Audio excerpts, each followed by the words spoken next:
right, we're back with more life and times of George Washington. I'm kind of taking a look at the founding fathers, and I've started with George to kind of, you know, get my feet wet as to how I want to do this. These are smaller snippets about George Washington's life, kind of breaking it up into smaller parts. So let's go ahead and look at George Washington, who is still in his, young man, early soldier era of his life. So let's talk about the events after his diplomacy, his diplomatic mission to the French. So George Washington didn't really set out to become famous as a result of that 1753 mission that he made out to the French in was basically western Pennsylvania. His journal, though, that he recorded really changed all that.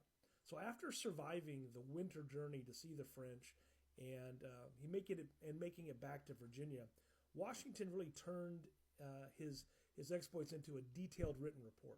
He described the terrain and the rivers and the weather, and also the strength and the intentions of the French forces. Now, Virginia's governor saw the value immediately, and the journal was printed and circulated throughout the colonies, and it even made its way to Britain.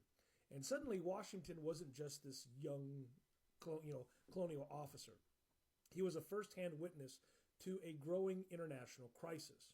Readers were drawn in by his details, the danger, the blizzards, the icy river crossings, those near-death moments that he witnessed. And at only 21, Washington had become a credible voice on frontier affairs. And that visibility mattered. And when tensions escalated the next year, Washington wasn't an unknown quantity. He was already on the radar of colonial leaders and military planners. Now, his journal didn't start the war, but it put Washington at the center of the story before the fighting in the French and Indian War even began.